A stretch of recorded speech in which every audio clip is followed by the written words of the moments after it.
Hello friends, இன்றைக்கி ஒரு டக்குன்னு செய்கிற டிஃபன் தான் ஒன்று செய்ய போகிறேன். நமக்கு தோசை மாவு இல்லை, இட்லி மாவு இல்லைன்னு கவலைப்படாமல் நம்ம டக்குன்னு செஞ்சிடலாம். செம்ம டேஸ்ட்டாக இருக்கும். பன் தோசை இது பேர். என்ன பேரே வித்தியாசமாக இருக்குதுன்னு பார்க்குறீங்களா? சுவையும் சூப்பராக இருக்கும் உங்களுக்கு. இதுக்கு ரவை நல்லா நைஸ் ரவை ஒரு கப்பு எடுத்து வச்சுருக்கேன். அதே கப்பில் தான் எல்லாம் நம்ம அளக்கணும். ஒரு கப் ரவை அப்படியே எடுத்து வச்சுக்கணும் நீங்கள். அதுக்கப்புறம் அதுக்கு ஒரு அரை கப்பு நல்லா புளிச்ச தயிர். நம்ம எப்போவுமே தயிர் புளிக்காமல் கேட்போம். இன்றைக்கி நல்லா புளிச்சிருக்கணும் தயிர், வேறு ஒன்றும் இல்லை. அந்த புளிச்ச தயிர் இதிலே ஊற்றிடுங்க. அப்புறம் ஒரு அரை கப்பு அதே கப்பில் தண்ணி அதை இதில் ஊற்றி கொஞ்சம் ஊற்றிடுவோம், வேஸ்ட் பண்ணாமல்.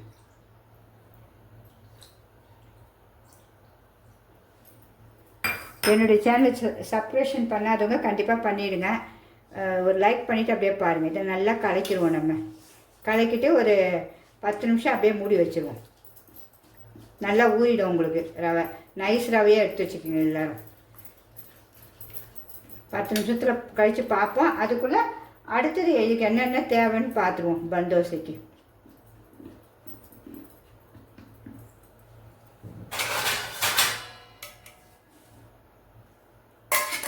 முடியாச்சு.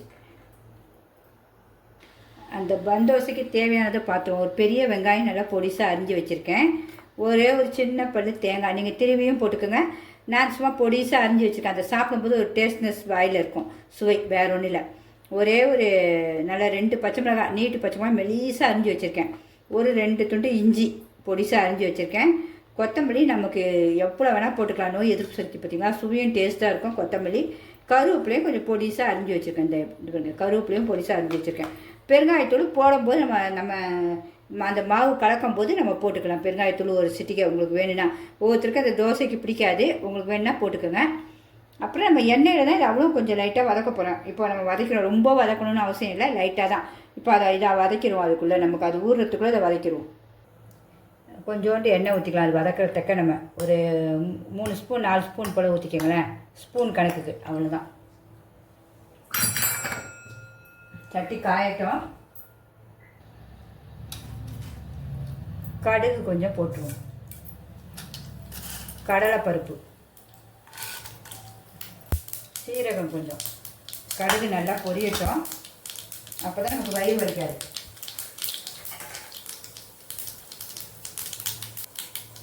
நல்லா பொரிஞ்சிருச்சு. இப்போ இஞ்சி போட்டுருவோம். இஞ்சி லேட்டாகும் வதங்கிறதுக்கு உங்களுக்கு.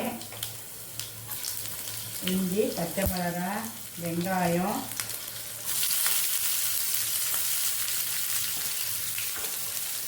தேங்காய் எல்லாமே போட்டுருவோம். கொத்தமல்லியும் கருவேப்பிலையும் மட்டும் இன்னும் நான் போடலை.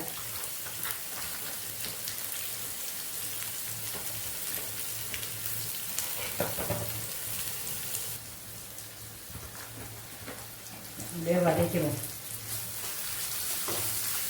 ரொம்ப வதங்க வேண்டாம், சும்மா கொஞ்சம் பொன்னிறமாக இருந்தால் போதும். உப்பு கொஞ்சம் சுவைக்கு போட்டுக்கலாம். உப்பு இந்த அளவுக்கு போடுறேன். நம்ம மாவுக்கும் கொஞ்சம் போட போகிறோம். பெருங்காயத்தூளும் கொஞ்சம் போட்டுடுறேன். ஏன்னா பெருங்காயம் போடுறது நல்லா வயிறுலாம் வலிக்காது, ஜீரண சக்தி ஆகும். நிறைய பெனிஃபிட் இருக்குது பெருங்காயத்துலையும்.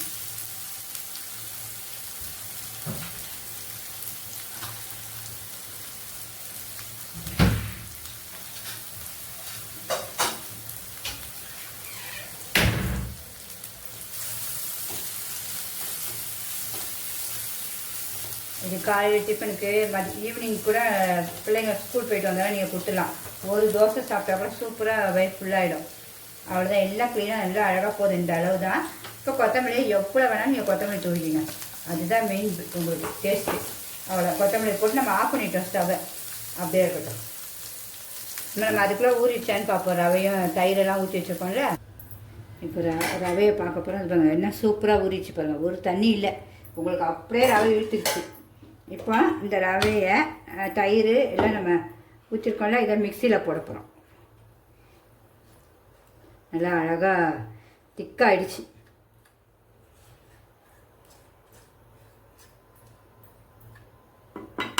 மிக்சியில் போட்டு இதுக்கு தேவையான உப்பு ஒரு சிட்டிகை போட்டுருவோம். உப்பு கொஞ்சோண்டு சிறிதளவு போட்டிருக்கேன்.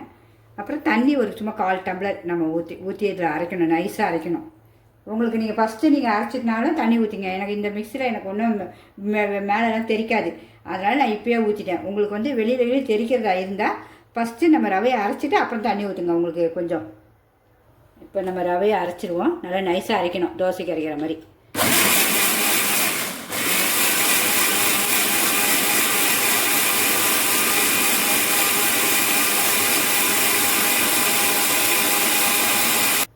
இப்போ பார்க்கலாம் எப்படி அரைப்பட்டுருக்குன்னு. அப்போ சூப்பராக அரைப்பட்டுடுச்சு. நம்ம எடுத்துருவோம். இப்போ நம்ம அரைச்சதெல்லாம் இதில் இப்போ ஊற்றிடுவோம். இது கரெக்டாக இருக்க நம்ம தண்ணி கிண்ணி எதுவும் ஊற்ற தேவை. 1/4 டம்ளர் தான் தண்ணி ஊற்றணும். நீங்கள் பார்த்துக்கோங்க உங்கள் ரவை எவ்வளோ திக்னஸாக அந்த தக்க பார்த்துக்கோங்க, வேறு ஒன்றும் இல்லை. இது கழுவிலாம் ஊற்ற வேண்டாம். இப்போ நம்ம இதை எல்லாம் வறுத்து வச்சுருக்கோம் பார்த்தீங்களா, இதெல்லாம் இதில் போட்டுருவோம்.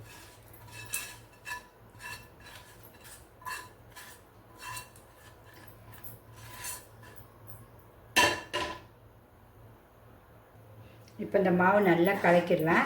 கலக்கிட்டு வந்து நம்ம உப்பு பார்த்துருவோம். உப்பெல்லாம் பார்த்துருங்க, டேஸ்ட்டெல்லாம் பார்த்துருங்க. எப்படி உப்பு பார்த்தோம்னா இப்போயே போட்டோம்னா காரம்லாம் இருக்கும், நமக்கு அந்த பச்சை மிளகா காரம்லாம் சூப்பராக இருக்கும். டேஸ்ட் மட்டும் பார்த்துருவோம். சூப்பராக இருக்குது. இந்த புளிச்ச தயிர்னால் அவ்வளோ அட்டகாசமாக இருக்குதுல. நல்லா தோசை இப்போயே நம்ம உடனே புளிக்க வச்ச மாதிரி. ஒவ்வொருத்தர் இதில் சோடா மாவு கண்டிப்பாக செய்வாங்க. இந்த புப்புன்னு வரணும், நமக்கு அது வேண்டாம், ஏன்னா அது கெடுதி, நமக்கு வேண்டாம். அதனால் நமக்கு வர்றது வரட்டும். இனிமேல் நம்ம தோசை ஊற்றிடுவோம். இப்போ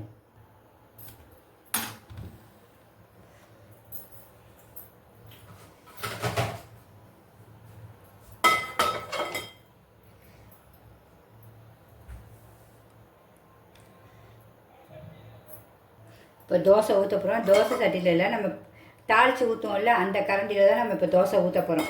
ஏன்னா இது பன் தோசை இல்லை, பன் மாதிரி இருக்கணும்ல உங்களுக்கு, அதுக்காக ஸ்டவ் பற்ற வச்சுருவோம். அது சூடாகட்டும். எண்ணெய் நல்லெண்ணெய் தான் தோசை சுட போகிறேன், தடவிக்கலாம்.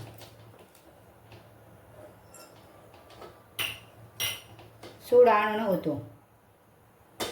கொஞ்சம் சரியாக நிற்கணும். இப்போ ஊற்றிடுவோம். நல்லா குண்டாக ஊற்றணும், அப்படியே திக்கா. அவ்வளோதான், அப்படியே மூடி வச்சுருவோம். எண்ணெய் மட்டும் கொஞ்சம் தெளிச்சுட்டு மூடி வச்சுருவோம்.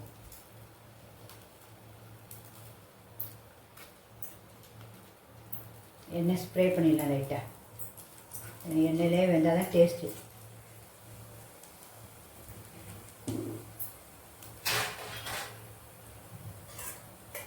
இப்போ கொஞ்ச நேரம் கழிச்சு பார்க்கலாம். இப்போ நம்ம அந்த பன் தோசையை எடுத்துருவோம். பார்த்து உங்களுக்கு எப்படி வாட்டமான கரண்டி அப்படி எடுத்துக்கோங்க.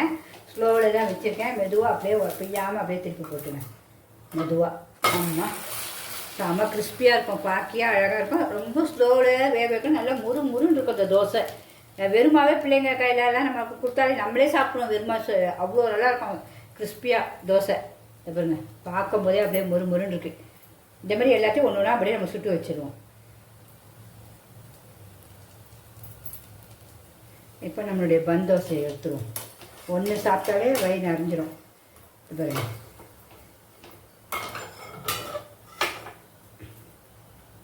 சூப்பராக ரெடி ஆயிடுச்சு பன் தோசை.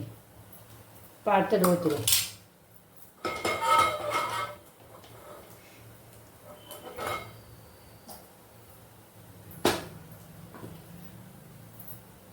எண்ணெய் லைட்டாக தடவிக்கலாம். ஸ்லோவில் தான் வச்சுருக்கேன். இது சரி, இது வேறு ஒன்றும் இல்லை, அதுக்காக அப்படியே ஊற்றுவேன். பொறுமையாக வேகட்டும். ஆயில் ஊற்றிக்குவோம்.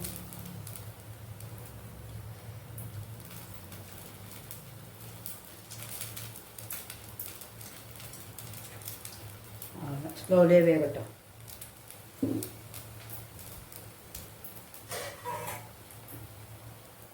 நம்ம அடுத்த சைடு இதை மாற்றி போட்டுருவோம்.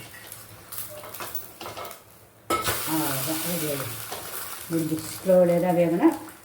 அந்த நமக்கு ஒரு கிண்ணத்துக்கு எப்படியும் 5 தோசை வரும். அந்த ஒரு கிண்ணம் மாவு ரவைக்கு இப்படி எல்லாத்தையும் நம்ம சுட்டு எடுத்துருவோம். அதுக்குள்ளே நம்ம பன் தோசையும் ரெடி ஆகிடுச்சு. ஸ்டவ் ஆஃப் பண்ணிவிடுவோம். எல்லாம் சுட்டு முடிச்சாச்சு. நான் ஒரு 3 தான் சுட்டுருக்கேன். இதுக்கு மேலே சாப்பிட முடியாதுங்க, வேஸ்ட் பண்ணக்கூடாது இல்லை. அதனால் 3 அப்படியே சுட்டாச்சு. இந்த மாதிரி இதுக்கு சட்னி ஒன்று அரைச்சிடுவோம். எப்போவும் தேங்காய் சட்னி பெசல் சட்னி அரைப்போம். இன்றைக்கி ஒரு வித்தியாசமான சட்னி அரைக்க போகிறோம்.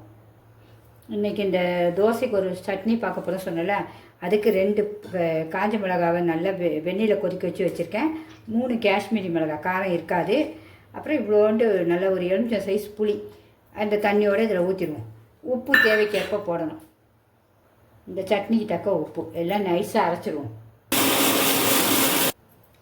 இந்த சட்னி அரைச்சாச்சு பாருங்கள், என்ன டேஸ்ட்டாக இருக்குங்க. புளிப்பு நல்லா காரம் உப்பு எல்லாம் சேர்த்து சூப்பராக இருக்கும்.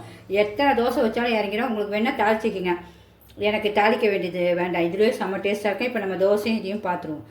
ரொம்ப இது ஒரு வாட்டி ட்ரை பண்ணி பாருங்கள். எப்போ பார்த்தாலும் நம்ம பெசல் சட்னியெல்லாம் அரைக்கிறதுக்கு இதை நீங்கள் ட்ரை பண்ணி பாருங்கள். எல்லாருக்குமே இது பிடிக்கும். இது நல்லெண்ணெய் ஊற்றி நீங்கள் தாளிச்சிக்கங்க. கடுகு உளுத்தம்பருப்பு கருவேப்பிலெல்லாம் போட்டு தாளிச்சிங்க. எனக்கு தாளிக்க வேண்டாம் தான் அப்படியே வச்சுருக்கேன். நம்மளுடைய பன் தோசை எவ்வளோ அழகாக ரெடி ஆகிடுச்சுப்பாங்க. எவ்வளோ சூப்பராக இருப்பாருங்க. பன் தோசை பார்க்க எவ்வளோ நல்லா குண்டு குண்டுன்னு சூப்பராக இருக்கும். சுவையும் அவ்வளோ அட்டகாசமாக இருக்கும். நல்லா சூப்பராக கிறிஸ்பியாக இருக்கும். சுட சுட சாப்பிட்டுருந்தோம். வேறு ஒன்றும் இல்லை. இந்த சட்னி அரைக்கிறத கொஞ்சம் எனக்கு ஆறிடுச்சு. வேறு ஒன்றும் இல்லை. சட்னி அவ்வளோ சூப்பராக இருக்கும். இப்போ நம்ம டேஸ்ட்டும் பார்த்துருவோமா. இந்த சட்னி எல்லாருமே ட்ரை பண்ணி பாருங்கள். எல்லாருக்குமே வீட்டில் எல்லாருக்குமே பிடிக்கும், பெரியவங்க முதல் சின்ன வரைக்கும். ஏன்னா நம்ம காஷ்மீர் மிளகாய் தான் ஒரு 3 போட்டிருக்கோம். காஞ்ச மிளகாய் ரொம்பவும் அப்படி உங்களுக்கு தெரியாது. இப்போ இந்த தோசையை நான் வச்சு சாப்பிட்றேன் பாருங்கள், எவ்வளோ சூப்பராக இருக்குது பாருங்கள். அப்படியே பிச்சு அப்படியே ஃபுல்லாக நல்லா சட்னியில் வச்சு பாருங்கள். அப்பா அப்பா அப்பா அப்பா அற்புதம்ண்ணா. இந்த பன் தோசை அடிச்சிக்கவே முடியாது, அவ்வளோ ஒரு டேஸ்ட். இந்த சட்னி கருக்கு அப்படியே இழுக்குது. எல்லாருமே இதுமாதிரி வீட்டில் செஞ்சு ட்ரை பண்ணுங்கள். ருசித்து சாப்பிடுங்க ஃப்ரெண்ட்ஸ். பிடிச்சதா கண்டிப்பாக ஒரு லைக் பண்ணுங்கள். எல்லாமே ரொம்ப வீட்டில் இருக்க பொருள் வச்சு தான், வேறு எதுவுமே நம்ம சோடாமாவோ இந்த எதுவுமே போட மாட்டோம். அதுதான் என்னுடைய சமையல் மெயின். ஓகே ஃப்ரெண்ட்ஸ், பாய்.